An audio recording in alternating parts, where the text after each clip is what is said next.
오늘 우리에게 주시는 하나님의 말씀 누가복음 14장 27절 다 같이 읽겠습니다. 누구든지 자기 십자가를 치고 나를 좇지 않는 자도 능히 나의 제자가 되지 못하리라. 아멘. 예, 지난주 우리 예수님께서 무리들과 함께 걸어가실 때에 예수님께서 하시는 말씀이 내게 오는 자가 자기 부모와 처자와 형제와 자매와 및 자기 목숨까지 미워하지 아니하면 능히 나의 제자가 되지 못하고라고 말씀을 하셨습니다. 예수님의 제자인 크리스천의 그 삶에 있어서 가장 우선순위로 두어야 될 분은 바로 하나님이셔야 된다는 것입니다.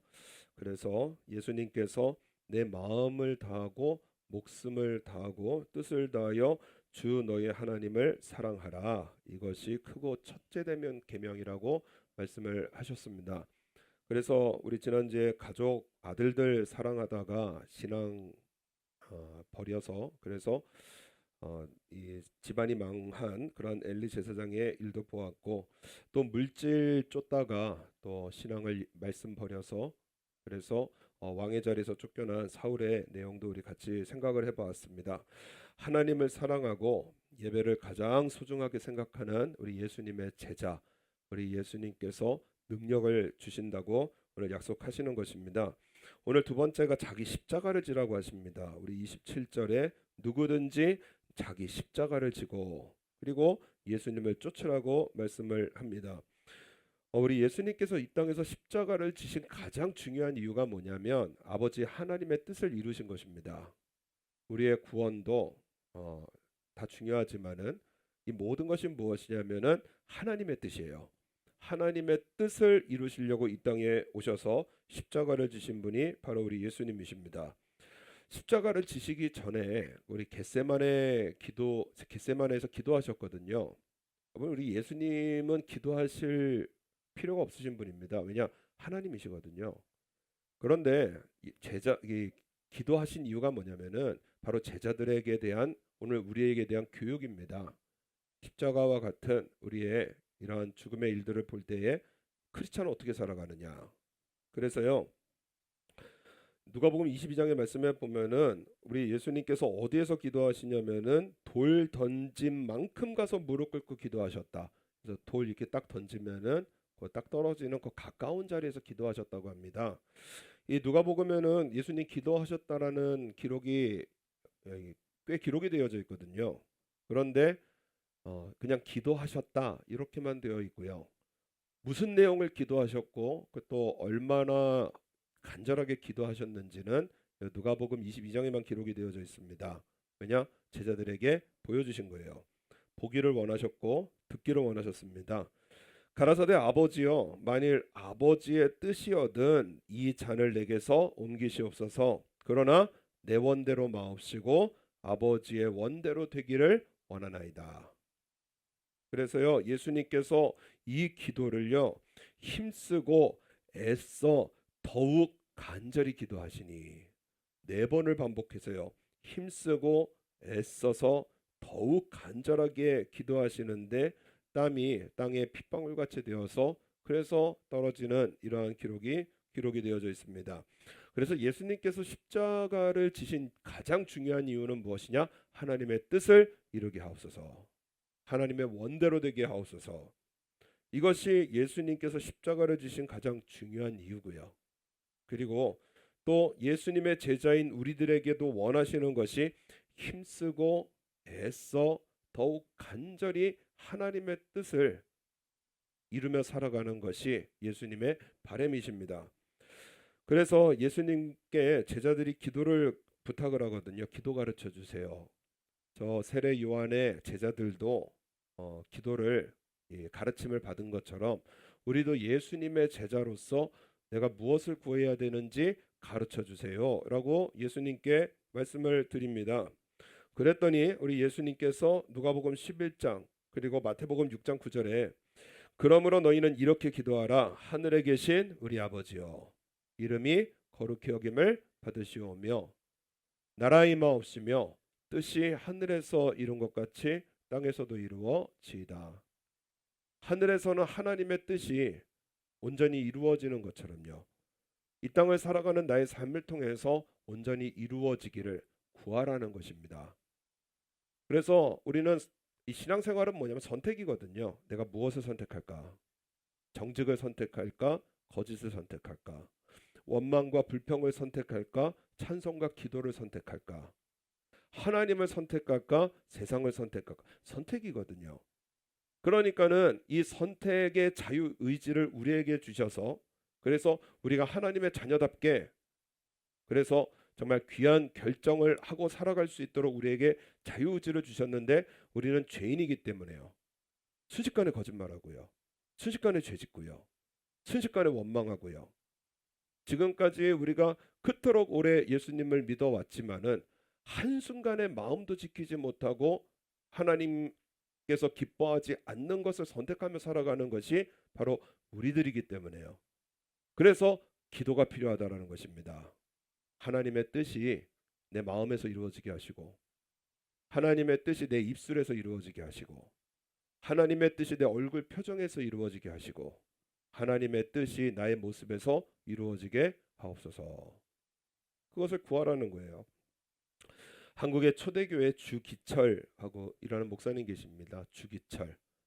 그런데 이 사모님이 누구시냐면 오정모 사모님이시거든요. 주기철 목사님이 당시에 믿음을 버리라고 전국적인 압박이 있었습니다. 그래서 많은 교회들이 앞장서서 믿음을 버리고 우상 숭배하고, 그런 가운데 이 주기철 목사님은 믿음 지키다가 형무소로 끌려가서 7년을 고문을 당했거든요. 그 고문당한 내용들을 읽어보면요, 상상을 초월합니다. 그리고 나서 이 주기철 목사님이 신앙을 버리지 않으니까 이 가족들을 다 잡아가서요, 아이들을 보게 하고요. 그리고 이 사모님까지 고문을 하는데 그 아들이 그 주광조라고 하는 장로님이신데, 차마 설명을 못할, 여성으로서 당할 고문에 대한 설명을 차마 할 수 없고, 자기도 볼 수가 없어서 그냥 아버지 고문당하는 것만 보고 있었다고 그렇게 기록을 합니다. 그 당시에 고문의 후유증으로 얻은 병이 악화되어서 이제 순교했다가 다가오고 있었거든요. 그때에 가석방을 시켜주더라는 겁니다. 집에 가라는 거예요. 집에 가서 가족들과 함께 지내라. 이 영문도 모르고 너무 기뻐서 왔는데, 그 이유가 뭐냐면은 가족을 보면은 저 어머니를 보고 아들들을 보면, 그때 아들들이 15살, 12살, 그리고 7살, 1살짜리 아들이 있었거든요. 그러니까 마음이 흔들리도록, 그래서 신앙을 버리도록 그렇게 집으로 돌려보냈다라는 겁니다. 너무 기뻐가지고요, 아들 볼 생각에 집으로 왔는데 사모님, 오정모 사모님이요, 문도 안 열어주더라는 거예요. 들어오지 말라는 겁니다. 들어오지 마시오. 왜냐, 당신도 나도 마음이 약해지기 때문에 들어오지 말라는 거예요. 그리고 나서 하시는 말씀이 무엇이냐? 문도 안 열어주고 방 안에서 뭐라고 하시느냐? 내가 평생 책임지고 어머니를 잘 모시겠습니다. 아이들을 신앙으로 바르게 키우겠습니다. 그러니까 감옥에서 죽으세요. 집에 오지 말고 감옥에서 순교하세요. 지금 온 교회가 신앙을 버리고 있는 이때에 목사님이 꼭 순교해야 나라가 삽니다. 남편 보고 죽으라는 거예요. 가만히 생각했던 그 주기철 목사님도 맞네요. 어차피 죽을 일만 남은 나인데 감옥에서 순교하겠소 하고 그 말만 남기고 감옥으로 돌아가서 감옥에서 순교를 하셨습니다. 그때에 남편이 세상을 떠났다는 이야기를 듣고 밖으로 나와서 우리 주기철 목사님이 승리하셨습니다. 우리 주기철 목사님이 승리하셨습니다. 눈물로 외치고 다니는데, 당시에 교회는 우상숭배하고 있었던 때거든요. 교회에서 쫓겨나고요. 아이들은 학교에서 다 퇴학당하고요. 마을에서도 쫓겨나고요. 그래서 동굴에서 이 짐승들 잡아가면서 산에 있는 그러한 그 채소들을 캐 가면서, 그러면서 비참한 가난의 때를 보내게 되어졌습니다. 말년에 암 수술을 받으셨는데 이 마취를 해야 된다니까 나 십자가의 예수님의 그 고통을 직접 체험하고 싶다. 그래서 마취 없이 수술을 하겠다는 거예요. 그래서 그냥 모른 척하고 마취해 버리신 분이 장기려라고 하는 우리 한국의 위대한 그 외과 의사 선생님이시고, 또 막사이 상이라고 있습니다. 아시아에서 가장 위대한 업적을 남긴 사람들을 선정을 해서 상을 주는데요. 그 상의 수여자가 되어지고요. 이 장기려 박사님이 이 수술을 하시고, 그리고 오정모 사모님이 세상 떠나는 그날까지 봐오셨는데요. 이 장기려 박사님 하시는 말씀이 무엇이냐? 한순간도 하나님과 떨어지지 않고 얼굴에 영광의 빛이 가득 내뿜으며 죽음을 맞이한 오정모 사모님을 보면서 성경의 히브리서 11장에 추가될 만한 믿음의 사람이라, 이렇게 존경하는 그러한 삶을 살았다고 합니다. 그러니까 오정모 사모님을 이게 보니까는요, 항상 보면 자기의 생명보다 하나님의 뜻을 선택했고요, 자신의 행복보다 하나님의 뜻을 선택하고 살았고요, 그리고 남편의 생명도 하나님의 뜻이 훨씬 더 중요했고요. 믿음 지켜온 이러한 이 오정모 사모님과 주기철 목사님의 이러한 신앙과, 그리고 당시에 수많은 순교의 길을 가신 목사님들을 통해서, 성도님들을 통해서 우리 지금 한국의 교회들이 건강하게 살아있는 거잖아요. 하나님의 뜻을 쫓는 제자의 모습, 하나님께서 크신 일을 행하십니다. 이 뜻을 이루는 일에 가장 큰 적이 누구냐면은, 우리 한번 찾아볼까요? 누가복음 9장 22절 같은 말씀이 있는데, 하나님의 뜻을 이루는 일에 가장 큰 적,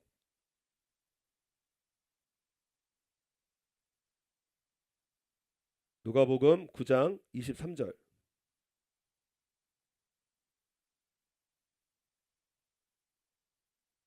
다 같이 읽겠습니다. 시작. 또 무리에게 이르시되 아무든지 나를 따라오려거든 자기를 부인하고 날마다 제 십자가를 지고 나를 쫓을 것이니라. 하나님의 뜻을 이루는 일에 가장 큰 적이 누구예요? 자기라는 거예요. 내 뜻, 내 생각, 내 기분, 내 감정, 하나님의 뜻을 이루는 일에 가장 큰 적이라는 것입니다. 그래서 예수님께서 십자가를 지는 삶의 조건이 무엇이냐? 자기를 부인하라는 거예요. 여러분, 자기를 부인하라, 이 원어를 보면은 가볍게 여기라는 것입니다. 내 판단, 내 생각, 내 감정, 하나님의 뜻보다 가볍게 여기라. 다시 말해서 하나님의 뜻을 존중히 여기는 삶은, 우리 지난주에 말씀 나누지 않습니까? 하나님께서 우리를 존중히 여기시고 우리의 삶을 능력 있게 하신다라는 거예요. 여러분, 하나님의 뜻은 애매한 게 아닙니다. 우리에게 분명히 말씀하시는 거예요. 하나님의 뜻은 애매하지 않아요. 말씀을 통해서 분명히 말씀하십니다. 그래서 예배하라, 하나님의 것을 드리라, 서로 사랑하라, 회개하라. 하나님의 뜻은 분명해요. 창세기서 2장 17절에 선악을 알게 하는 나무의 실과는 먹지 말라, 네가 먹는 날에는 정령 죽으리라. 여러분, 우리가 성경을 늘 읽어야 하는 이유가 무엇이냐면은, 이 하와가 뭐라고 그러느냐? 동산 중앙에 있는 나무의 실과는 하나님의 말씀에 너희는 먹지도 말고 만지지도 말라. 언제 그러셨어요? 먹지 말라 하셨잖아요. 만지지도 말라. 자기의 의로움, 자기의 선함, 이런 것들 막 나타나요. 너희가 죽을까 하노라. 정령 죽으리라 하셨는데, 그러면 성경을 우리가 읽지 않으면은 하나님의 뜻이 애매해집니다. 하나님의 뜻을 바르게 섬기는 예수님의 제자는 성경 속에서 하나님 이렇게 말씀하셨습니다, 이게 분명해야 돼요. 그러니까 뱀이 그 애매한 이 하와의 말에 파고듭니다. 그리고 유혹해요. 여자에게 이르되 너희가 결코 죽지 아니라 하면서 죄에 빠뜨립니다. 이 죄라는 것이 뭐냐면은, 여러분, 우리의 어떠한 이 상식이나 양심이 아니라, 죄는 뭐냐면 관역에서 빗나가다라는 뜻이 있어요. 그러니까 하나님께서 정하신 죄는 뭐냐면은, 하나님이 그렇다 하고 말씀하셨는데 그게 아니라는 유혹에 빠지는 것이, 이것이 죄인 것입니다. 하나님 분명히 그렇다 하시는데 그게 아니라는 함정에 빠지는 거예요. 예수님께서 십자가를 지신다 하셨습니다. 베드로와 제자들에게 처음으로 많은 고난을 받고 죽임을 당하고 제3일에 살아나야 할 것을 제자들에게 가르치셨습니다. 그랬더니 베드로가 예수님을 붙들고 간절하게 외치는 것이 무엇이냐? 주여 그리 마옵소서, 이 일이 결코 주에게 미치지 아니하리다. 예수님 사랑해서 존경해서 예수님 죽으시면 안 된다고 얼마나 이 제자로서 이 애정 표현이에요. 그랬더니 예수님 뭐라 그러시느냐? 사단아 내뒤로 물러가라. 네가 나를 넘어지게 하는 자로다. 네가 하나님의 일을 생각지 아니하고 도리어 사람의 일을 생각하는도다 하시고, 이어서 하시는 말씀이, 이에 예수께서 제자들에게 이르시되 아무든지 나를 따라오려거든 자기를 부인하고 자기 십자가를 지고 나를 쫓을 것이니라. 내 선한 생각, 그것이 하나님의 뜻이 아니라면 버려져야 된다라는 거예요. 내 아무리 훌륭한 생각도요, 하나님의 뜻이 아니면 버려져야 되는 것이, 이것이 바로 예수님의 제자가 살아가야 되는 삶의 모습이라는 것입니다. 그래서 성경에 보면은요, 예수님께서 십자가를 지실 때 우리 한 사람을 이 본디오 빌라도가 내세우면서 뭐라고 하느냐? 6월절이면 내가 너희에게 한 사람을 놓아주는 전례가 있으니 그러면 너희는 내가 유대인의 왕을 너희에게 놓아주기를 원하느냐? 그러니까 예수님 풀어줄까 하는 거 물어보는 겁니다. 그랬더니 뭐라고 그러냐? 저희가 또 소리질러 가로되 이 사람이 아니라 바라바라 하니 바라바는 강도더라. 바라바 풀어달라는 거예요. 바라바 누구냐? 성중에서 일어난 폭동, 밀란과 살인을 인하여 옥에 갇힌 자로다. 그래서 이 폭동을 일으킨 사람입니다. 자기 의지가 얼마나 강한지요. 그래서 이 마을 성중에 폭동을 일으키고요, 밀란을 일으키고요, 자기 목적을 이루기 위해서 사람까지 죽이는 살인자였던 이러한 이 바라바였습니다. 그런데 이 스웨덴 작가 페르 나케르크 비스트라고 하는 사람이 쓴 소설 바라바라고 하는 소설책이 있거든요. 초대교회 역사 자료들을 모아서 그래서 소설을 썼고, 그 소설이 노벨 문학상까지 받은 그러한 소설입니다. 거의 내용이 이제 바라바 입장에서 쓰는 겁니다. 여러 범죄로 지하 땅굴에 갇혀 있는 바라바가 갑자기 끌려 나오는 거예요. 아, 오늘 사형일인가 보다 싶어서 끌려 나왔는데요. 그런데 자기는 풀려나 버리고요, 다른 사람, 예수라는 사람이 십자가에서 처형을 당하는 겁니다. 그래서 그 모습들을 자기가 죽어야 되는데 다른 사람이 죽게 되어지니까 좀 안도감, 또 저 사람은 누구지? 라고 하는 복잡한 감정을 가지고 예수님의 십자가에서 처형되는 모습을 지켜보거든요. 그래서 예수라는 존재에 대해서 자꾸 생각을 하게 되어지고, 누구지? 왜 죽었지?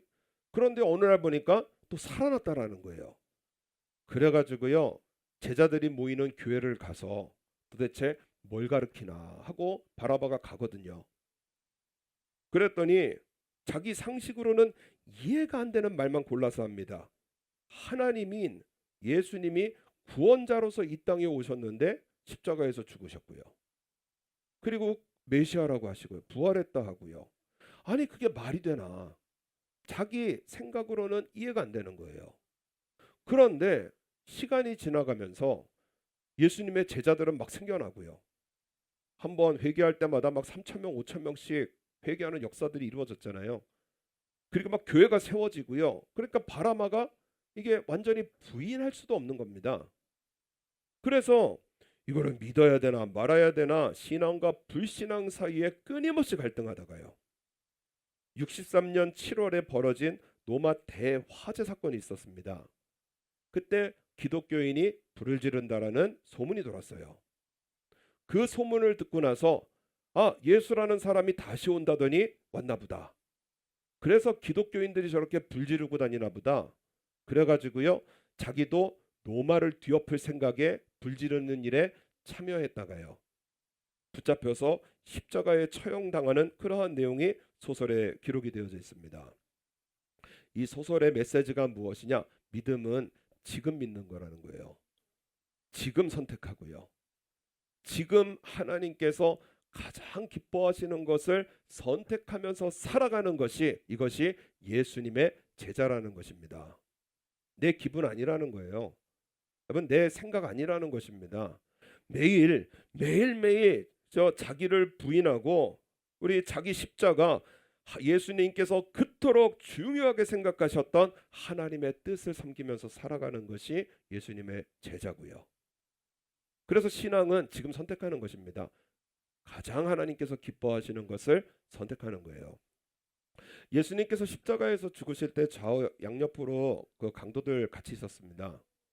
그때에 한 사람이 예수님 비방하면서 비방을 선택했어요. 그래서 네가 그리스도 아니냐, 너와 우리를 구원하라 하면서 비방을 합니다. 그런데 또 한 사람이 뭐라 그러느냐, 이 사람은 신앙을 선택합니다. 예수여, 당신의 나라에 임하실 때에 나를 생각하소서. 그랬더니 예수께서 뭐라고 하시느냐, 내가 진실로 내게 이르노니. 중요한 메시지라는 겁니다. 내가 진실로 내게 이르노니 오늘 네가 나와 함께 낙원에 있으리라 하시니라. 중요한 메시지라는 거예요. 한 사람은 불신앙을 선택해서 멸망의 길을 갔고요. 지금 못 믿어서 멸망의 길을 갔고요. 한 사람은 지금 예수님을 믿고 지금 예수님을 믿는 선택을 해서 구원을 받게 되어졌다라는 것을 우리에게 말씀 주시는 것입니다. 그래서 우리의 삶의 모든 인생의 순간에 예수님을 믿고요. 예수님을 믿는 선택을 하고요. 그래서 예배를 선택하고요. 찬양과 기도를 선택하고요. 할 수만 있으면 우리 이웃들에게 은혜가 되는 말을 선택하고요. 그래서요, 우리의 살아가는 삶이 예수님의 제자가 되어질 때 우리 예수님 우리와 함께 하시고요. 세상 끝날까지 너희와 항상 함께 있으리라 하시면서요, 능력을 주시는 우리 예수님을 경험하게 되어진다라는 것입니다. 아까 말씀드린 그 주기철 목사님 막내 아들이 주광조 장로님이시거든요. 영락교회 장로님이신데, 이분이 자유의 시대를 맞이하고 그리고 어머니는 암으로 언제 세상을 떠날지 모르실 때에, 그때에 북쪽에 공산당원들이 이 큰 상자를 2개를 들고 오더라는 거예요. 그래서 집에 내려놨는데 거기에 뭐가 들어있느냐, 돈이 잔뜩 들어있고요. 그리고 당시에 아주 최고급 집문서하고요. 그리고 넓은 토지 문서를 가지고 와가지고요. 김일성 장군이 신앙 지킨 주기철 목사님을 생각하고 그리고 상을 내리는 거라는 거예요. 주광조 장로님 눈이 휙 돌아갔답니다. 지금 이틀에 한 번씩 먹을 것이 없어가지고요. 아이들은 학교에 다 퇴학당하고 마을에서 쫓겨나서 탄광을 돌고 염전을 돌면서, 그래서 동굴 속에 숨어 지내면서 그렇게 살고 있었는데요. 그런데 자기 눈앞에 그렇게 돈이 왕창 쌓여 있으니까 정말 눈이 휙 돌아가더라는 거예요. 그런데 어머니가요, 깜짝 놀랄 얘기를 합니다. 세상의 상이 아니라 하나님의 상을 바랬습니다. 그 자리에서 돈을 거절하더라는 거예요. 아니, 지금 먹고 살기도 힘든데 엄마 언제 세상 떠날, 이때가 15살 때입니다. 학생 때거든요. 엄마 언제 세상 떠날지도 모르는데 앞으로 험한 세상 살아가려면 저 돈 필요한데, 그래가지고 어머니한테 그랬다라는 거예요. 어머니, 저거 하나님께서 주신 돈이실 수도 있잖아요. 우리가 바르게 쓰면 되잖아요. 합리적이지 않습니까? 하나님께서 주신 돈일 수도 있잖아요. 우리가 바르게 쓰면 되잖아요. 그랬더니 어머니가 자기를 앉혀놓고 성경을 찾아 읽어주시더라는 거예요. 그 성경이 뭐냐? 내가 어려서부터 늙기까지 의인이 버림을 당하거나 그 자손이 걸식함을 보지 못하였도다. 저는 종일토록 은혜를 베푸고 구워주니 그 자손이 복을 받는도다. 아버지와 나는 괴로웠고 고통스러웠고 순교당하셨고 그리고 참 힘든 인생을 살아왔지만 하나님 앞에 부끄러움이 없다. 하나님 앞에 부끄러움이 없다. 그러므로 너희 인생은 앞으로 이 말씀 그대로, 의인의 자손은 버림을 당하거나 그리고 그 자손이 걸식함을 보지 못하였다는 이 말씀대로 너희는 앞으로 그런 축복을 받을 것이니까 저런 악한 돈을 받으면 안 된다. 너무나 큰 유혹이 있었지만 어머니의 가르침에 따를 수밖에 없었다라는 겁니다. 왜냐? 어머니가 얼마나 많은 눈물과 기도로 인생을 살아왔는지 두 눈으로 똑똑히 본 거예요. 남편을 죽음으로 내몰 때 얼마나 마음을 치고 기도했는지, 그리고 고문을 당할 때도 얼마나 이것을 버틸 수 있도록 그렇게 하나님의 도우심을 구해 왔는지. 그래서 어머니가 가슴을 찢으며 기도해 오신 크리스찬이셨고, 자기도 그런 어머니를 따라 나도 평생의 예수님의 제자가 되는 길을 선택하기로 결단한 밤을 보냈다라는 것입니다. 그래서 다음 날 어머니의 신앙의 길 저도 쫓아가겠습니다. 그래서 어머니에게 결단을 하기로 한 날을 맞이했다라는 것입니다. 인생이 지나가는데요. 이 주강조 장로님 기독교 학교 대강학원의 이사로서요. 수많은 학생들을 예수님의 제자로 길러내고요. 그리고 영락사회복지재단의 이사를 맡아서요. 한국의 수많은 가난으로 배움의 기회를 잃어버리고 사는 아이들에게 학교로 이끌고요. 교회로 이끌고요. 그리고 세계 32국의 방송국이 있는 우리 성교방송 극동방송의 부사장이 되어져서요. 그래서 이 방송을 통해서 예수님을 증거하는 일에 앞장서게 되어지고요. 한국 기독교를 이끄는 귀한 사명을 하나님께서 자기에게 맡기시더라는 것입니다. 이것이 예수님의 제자로 결단하는 삶에게 주시는 하나님의 능력이더라는 거예요. 그러므로 우리의 삶, 오늘 누가복음 14장 27절, 누구든지 자기 십자가를 지고 나를 쫓지 않는 자도 능히 나의 제자가 되지 못하리라. 다시 말해서 예수님의 제자는 무엇이냐? 나를 부인하고요. 우리 감정 아무것도 아니잖아요. 우리의 기분, 내 환경, 살아계신 하나님을 믿고 있기 때문에 하나님 앞에 아무것도 아닙니다. 내 감정, 내 생각 다 십자가에 못 박고 우리 하나님 기뻐하시는 선택하며 사는 삶. 그래서 마음은 고통스럽지만 그러나 우리의 입술로는 찬양하고요. 기도하고요. 하나님 말씀 읽고요. 세상에 일이 있고 여러분 예배 있으면 뭐 선택해야 돼요? 예배 선택하는 거잖아요. 예배 선택하면서 찬양 선택하면서 기도 선택하면서 가장 중요한 하나님의 말씀 선택하면서 살아가는 우리 예수님의 제자, 우리 예수님께서 능력 주셔서요. 그 삶에 하나님의 영광을 보게 하시는 약속을 우리는 이미 받고 있습니다. 주여 나 매 순간순간 나 예수님의 제자로 살게 하옵소서. 우리 기도함으로 우리 하나님 앞에 복을 받으시는 저 여러분 되시기를 바랍니다. 우리